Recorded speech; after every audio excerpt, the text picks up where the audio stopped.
பிடியதன் உருவுமை குளமிகு கரியது வழிகொடு தனதடி வழிபடும் அவரிடர் கடி கணபதி வர அருளின் மிகக்குடை வடிவினர் பகில் வழி வளமுறை இறையே ஈசனே சிவகாமி நேசனே என ஈன்ற தில்லைவாழ் நடராஜனே.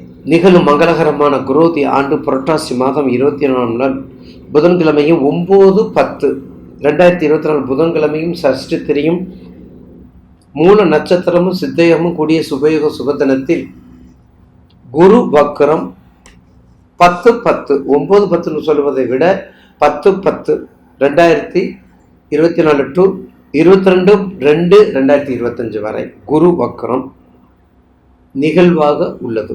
இந்த குரு வக்ரம் 12 ராசிகளுக்கும் எப்படி இருக்கும் என்பதை பற்றி இப்போது அடியேன் உங்களோடு தொகுத்து வழங்க உள்ளேன்.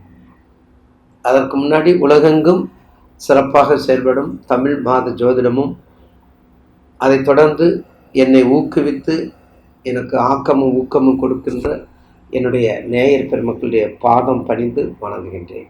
குரு ஒரு மனிதனுடைய வாழ்க்கையில் நல்ல யோக பலனை கொடுத்தால் அந்த மாதிரி ஒரு யோக பலன் வேற எந்த கிரகமும் கொடுப்பதில்லை. அப்படிப்பட்ட குரு வக்ரம் நமக்கு என்ன செய்யும், இந்த 12 ராசிக்கு என்ன செய்யும், அதுதான் இப்போ நமக்கு கேள்வி.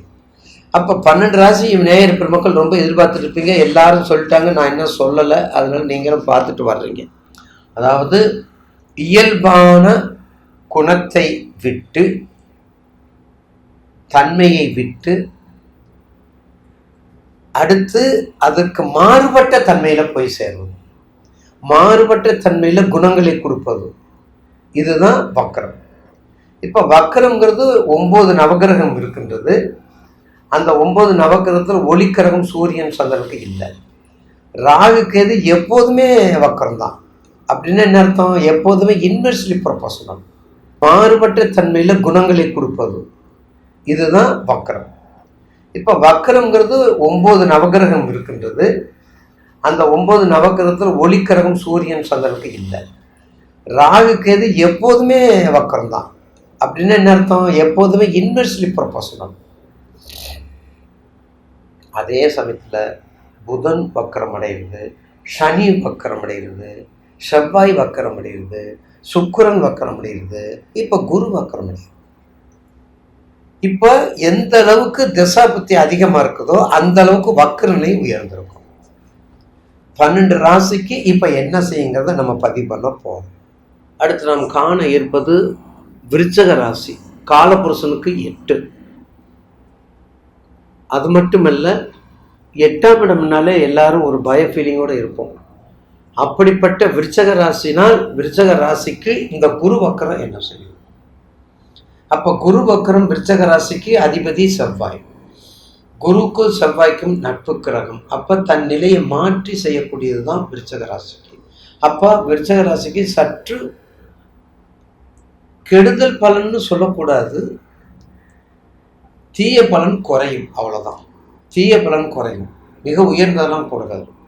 அப்போ உறவில் உரிமையை கொடுக்க வேண்டும், வாழ்க்கையில் நம்பிக்கையை ஏற்படுத்த வேண்டும், அன்பில் உண்மையை கொடுக்க வேண்டும், நட்பில் நேர்மையை கொடுக்க வேண்டும், அன்பில் பாசத்தின் உரிமையை கொடுக்கும்.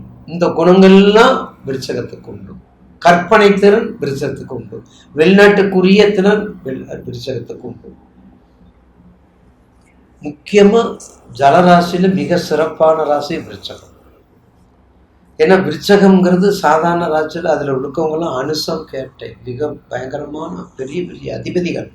அதிபர்கள் சொல்றோம்ல, அம்பானி, வணக்கத்துக்குரிய அம்பானி, வணக்கத்துக்குரிய அதானி, அந்த மாதிரி அதிபர்கள் இங்க இருக்காங்க. எதுல? விருச்சகத்துல. விசாகம் 4ஆம் பாதம், அனுசம் கேட்டை, பெரிய பெரிய ஆண்டு.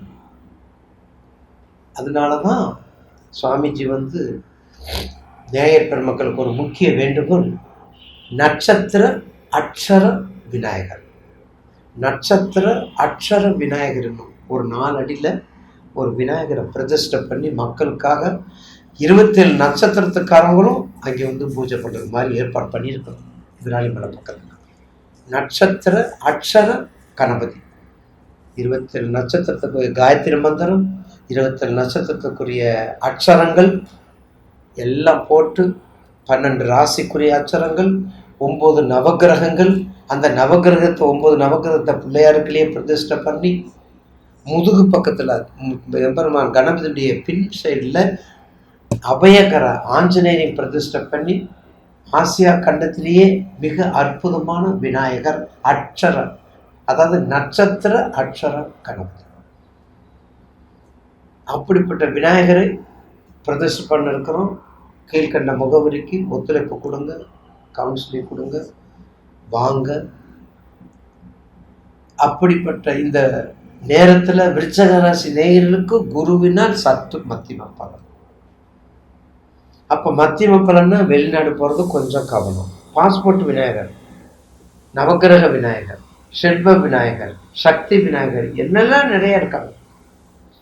ஆனால் சுவாமிஜி வச்சிருக்கிறது நட்சத்திர அட்சர கணபதி, அட்சர விநாயகர். ஆக கண்டிப்பாக வெளிநாடு போகிறதுல கொஞ்சம் பாஸ்போர்ட் விநாயகரை கும்பிடுங்க. எங்கள் குருகுலத்துக்கு வாங்க. மலைக்கோட்டை விநாயகரை மனமாற கும்பிடுங்க. மாணிக்க விநாயகருக்கு காணிக்கையாக்குங்க. சாதாரண மாணிக்க விநாயகர் சாதாரண மலைக்கோட்டைக்கு கீழே மிகவும் அற்புதமான சக்தி படைத்தவர். என்னை இயக்குபவர் அவர். இன்னும் சொல்ல போனால் என்னை வழிநடத்தி இயக்குபவர் அவர். சொன்னாங்க மாணிக்க விநாயகர் கோயில் போயிட்டு அப்படியே வாங்க அப்படின்னா. அவ்வளோ தூரம் மங்கள் போகிறீங்க, அச்சரம்லாம் எழுதுறீங்க, எல்லாத்தையும் கொடுத்துட்டு வாங்க, அப்படியே மாணிக்க விநாயகர் கோயில் போயிட்டு வாங்க. அங்கே போயிட்டு வரணும். போயிட்டு வந்தோன்னே அட்சர விநாயகர் நீங்கள் தான் ஏற்பாடு பண்ணீங்கன்னு ஒரு கேள்வி கேட்குறாங்க. நல்லா சொல்கிறீங்களாம்ல அப்படின்னு சொல்லி கேள்வி கேட்டுட்டு இருக்காங்க. கெட்ட பேர் ஒரு செகண்ட் இடத்துல நல்ல பேர் எடுக்க முடியாது. அதுக்கு தான் 70 வயசு. அகவை 70. நல்லது ஒழுக்கம், அப்படிப்பட்ட உண்மை, அன்பு, பாசம், நேசம், கற்பனை திறன், புலமை, அம்மாவுடைய பக்தி எல்லாத்துக்கும் விருச்சகத்துக்கு உண்டு. கொஞ்சம் கவனமாக இருக்கணும். குருபலம் இருக்கு, குரு பார்த்துட்டு இருக்காரு, அது ஒரு ப்ளஸ் பாயிண்ட். கன்னிக்கு மாதிரி உங்களுக்கு குரு பார்த்துட்டு இருக்காரு, அது ஒரு ப்ளஸ் பாயிண்ட் தான், அதில் மாற்று கருத்து. இருந்தாலும் அந்த வக்கரகதியும் போது தன் நிலையை மாற்றி கொடுக்கறதுனால எச்சரிக்கை போதுமா. இதுதான் குரு வக்கரத்துடைய நன்மை தீமையில விருச்சகத்துக்கு. நீங்க வணங்கக்கூடியது வெக்காளியம்மனை கும்பிடு. பெண்ணுக்கு என்ன முக்கியம், என்ன பிடிக்கும், என்ன விரும்புவாள்? பெண்ணுக்கு புடவை, பெண்ணுக்கு அணிகலம், பெண்ணுக்கு குங்குமம், என் அன்னைக்கு புடவை, ஒரு எலுமிச்சம்பழம் மாலை, 27 எலுமிச்சம்பழம் இருக்கும். வக்கரகதி எங்கெங்கன்னு தூக்கில் கொடுப்பாங்க. சாதாரணமா அம்பிகை இல்லை, வெக்காளி, வெகுண்டு எழுதக்கூடியவர், கரந்தப்பால் கண்ணனோடு அறுக்கக்கூடியவள், எல்லா சத்துருக்களையும் அறுக்கக்கூடியவள். அப்படிப்பட்ட அம்பிகையை கும்பிடுங்க. சமயபுரத்தால கும்பிடுங்க. விருச்சக ராசினியர்கள் வடக்கு முகம் உள்ள அம்பிகையெல்லாம் பாருங்க. வடக்கு முகம் உள்ள அம்பிகையெல்லாம் கும்பிட்டுருந்தீங்கன்னா உங்களுக்கு ஒரு நல்ல விமோசத்தை கொடுக்கும். நிச்சயமாக அதில் மாற்று கருத்து அல்ல. ஏன்னா விருச்சகம்ங்கிறது தேன், அங்கே உள்ளது பூரா கடல் சார்ந்தது, ஜலம் சார்ந்தது, மன கற்பனைக்கு உரியது. அம்பாள் நீச்சம், சந்திரன் நீச்சம். அப்படி இருக்கும்போது அதனுடைய திருவோணம், ஹஸ்தம், ரோகிணி நட்சத்திரத்தில் அம்பாளுக்கு ஒரு பாலாபிஷேகம், ஒரு பால், பன்னீர், தேன், இந்த 3 அபிஷேகம் செய்து வழிபட்டால் நிச்சயமாக விருச்சக ராசி நேயர்களுடைய வாழ்க்கை ஜெயிக்க வைக்கக்கூடிய நேரம் இந்த நேரம். கவலைப்படாதீங்க.